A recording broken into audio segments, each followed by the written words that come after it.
नमस्कार दोस्तों, आप सभी का हार्दिक स्वागत है हमारे युक्ति आईएएस एकेडमी यूट्यूब चैनल पर। इस चैनल के माध्यम से हम आपको प्रतिदिन परीक्षाओं के करंट अफेयर्स एमसीक्यू के रूप में उपलब्ध कराते हैं। हमारा उद्देश्य है कि आपकी सिविल सेवा और अन्य प्रतियोगी परीक्षाओं की तैयारी और भी प्रभावी एवं सरल हो सके। तो हम शुरू करते हैं अपने 21 नवंबर के सवाल से।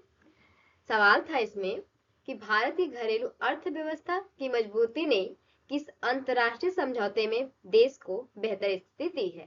तो 4 विकल्प दिए हैं इसमें, देखते हैं। भारत चीन व्यापार समझौता ने, भारत यूएस व्यापार समझौता, या भारत रूस संरक्षा समझौता, या भारत यूके निवेश समझौता।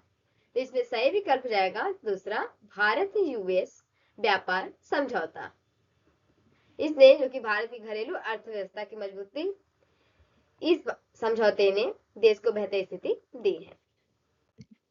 देखते हैं अगला सवाल। अगला सवाल है कि 2025 में बिहार राज्य सरकार ने नए मंत्रिमंडल में गृह विभाग का जिम्मा किसे दिया गया। तो 4 विकल्प दिए इसमें, नीतीश कुमार को जो कि मुख्यमंत्री, सम्राट चौधरी उप मुख्यमंत्री, विजय कुमार सिन्हा को, या राम कृपाल यादव को। तो ये जो कि गृह विभाग का जिम्मा अभी हाल ही में सम्राट चौधरी को दिया गया है। ये बिहार सरकार ने जो कि 2025 में अपने नए मंत्रिमंडल का गठन किया और विभिन्न विभागों का बंटवारा हुआ इसमें। उनमें एक बहुत महत्वपूर्ण विभाग जो कि गृह विभाग है, जिसे पहले लंबे समय तक मुख्यमंत्री नीतीश कुमार ही संभालते रहे, लेकिन इस बार जो कि गृह विभाग का जिम्मा उनके हाथ से हटाकर उप मुख्यमंत्री जो कि सम्राट चौधरी को सौंपा गया है। अगला सवाल देखते हैं। अगला सवाल है कि टाटा कंसल्टेंसी सर्विस जो कि टीसीएस और टीपीजी के बीच हुई समझौता का मुख्य उद्देश्य क्या है।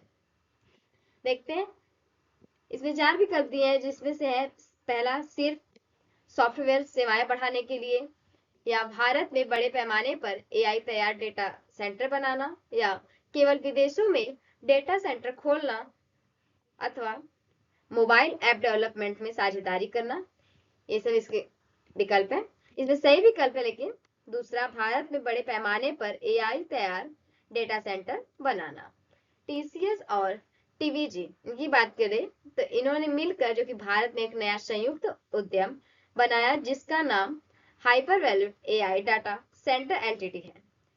यह उद्यम जो कि मुख्य रूप से आर्टिफिशियल इंटेलिजेंस के लिए तैयार किया एक डेटा सेंटर बनाने के लिए है, और उन्होंने जो कि अगले कुछ सालों में लगभग 18,000 करोड़ का निवेश करने का निर्णय लिया है।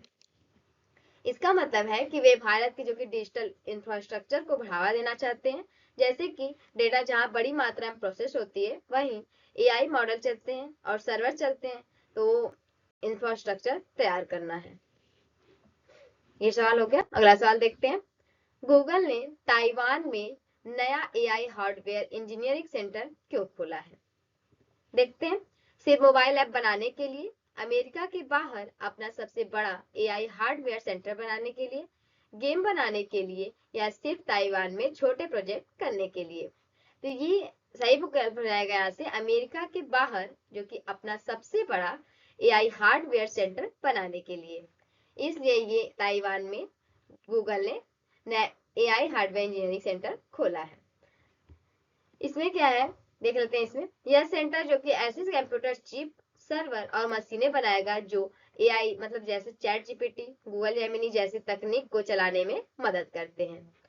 यह सेंटर जो कि एक बहुत बड़ा, ताइवान में एक बहुत बड़ा एआई हार्डवेयर सेंटर खोला है।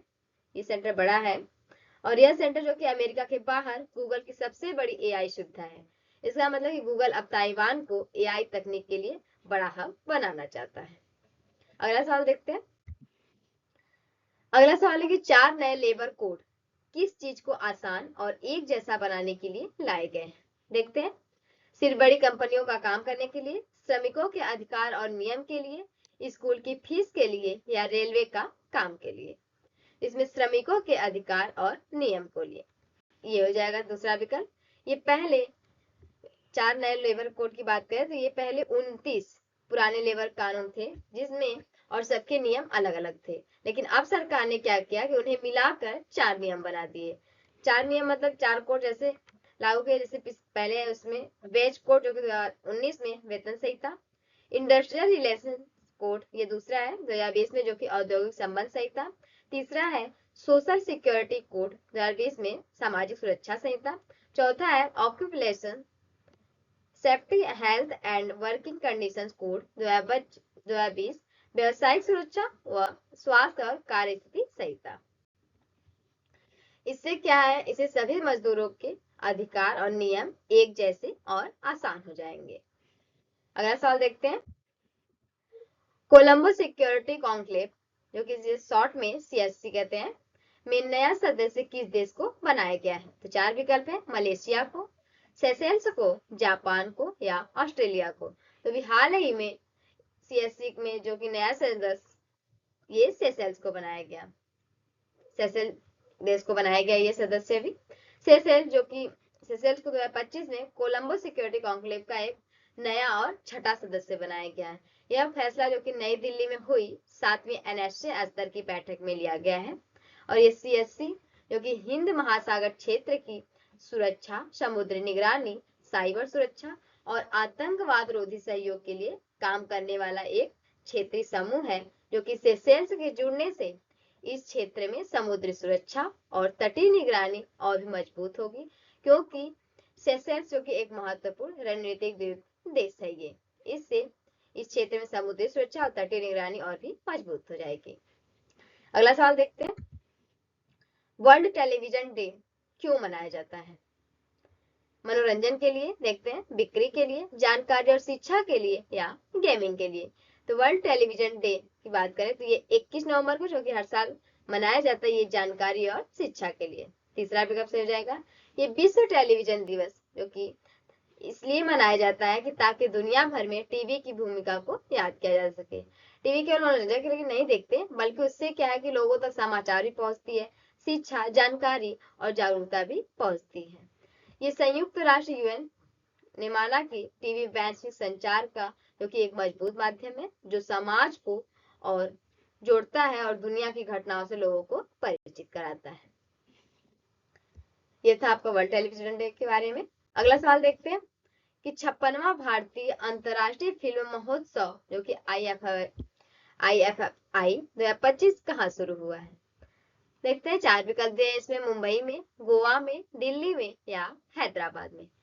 तो ये गोवा में शुरू किया गया है। 56वां भारतीय अंतर्राष्ट्रीय फिल्म महोत्सव जो कि गोवा में शुरू किया गया है।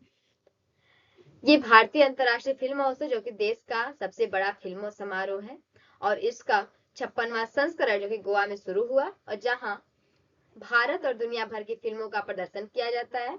और ये हर साल IFFI जो कि गोवा में ही आयोजित होता है, इसलिए 2025 का महोत्सव भी यहीं से शुरू हुआ। अगला सवाल देखते हैं कि हाल ही में किस राज्य ने अनुसूचित जाति समुदाय से संबंधित मामलों के लिए भारत का पहला राज्य स्तरीय समर्पित न्यायालय कक्ष शुरू किया है? देखते हैं कहां से शुरू किया है। तो केरल से, पंजाब से, कर्नाटक से या महाराष्ट्र से? तो ये पंजाब से शुरू किया गया है। दूसरा विकल्प सही हो जाएगा। पंजाब ने जो कि हाल ही में अनुसूचित जाति जो कि SC और समुदाय से जुड़े मामलों को तेज, निष्पक्ष और प्राथमिकता के साथ सुनने के लिए भारत का पहला राज्य स्तरीय समर्पित कोर्ट रूम स्थापित किया है। और इस विशेष कोर्ट रूम का मुख्य उद्देश्य, इसकी बात करें तो ये SC समुदाय से संबंधित मामलों को तेजी से, संवेदनशीलता के साथ और समर्पित न्यायिक प्रक्रिया के अनुसार सुनना है। ये हो गया आपका 8वां क्वेश्चन। अगला सवाल है कि हाल ही में कहा मादा चीतामुखी ने 5 शौकों को जन्म दिया है? 4 विकल्प हैं, गुजरात में, राजस्थान में, मध्य प्रदेश में या पंजाब में? तो मादा चीतामुखी ने अभी 5 शौकों को मध्य प्रदेश में जन्म दिया। सही विकल्प जाएगा तीसरा। अगला सवाल देखते हैं कि हाल ही में किसे IFFI में ग्रैंड परेड में सम्मानित किया गया है? तो 4 विकल्प है इसमें, संजय गर्ग को, अजय गुप्ता को, राजकुमार अरोड़ा को या नंदमुरी बालकृष्ण को? तो अभी हाल ही में नंदमुरी बालकृष्ण को IFFI में ग्रैंड परेड से सम्मानित किया गया है, ग्रैंड परेड में इन्हें। सही विकल्प हो जाएगा चौथा। ये गोवा में हुआ था जो कि 56वें संस्करण में। ये IFFI मतलब international film festival of India. ये ग्रैंड परेड में जो कि नंदमुरी बालकृष्ण को सम्मान दिया गया और उन्हें यह सम्मान इसलिए मिला क्योंकि वह 50 साल से फिल्मों में काम कर रहे हैं और तेलुगु सिनेमा के बहुत ही लोकप्रिय अभिनेता हैं।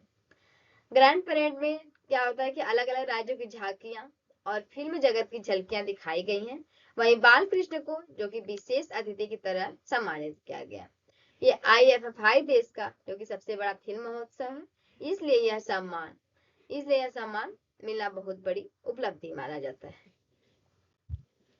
लास्ट सवाल जो आप लोगों के लिए कि RBI ने NBFC क्षेत्र के लिए की संस्थान को स्वनियामक संगठन जो कि सेल्फ रेगुलेटरी ऑर्गेनाइजेशन मतलब शॉर्ट में SRO के रूप में मान्यता दी है। तो 4 विकल्प है MFIN, साधन, FACE या FIDC। तो सही विकल्प को आप लोग कमेंट बॉक्स में जरूर बताना।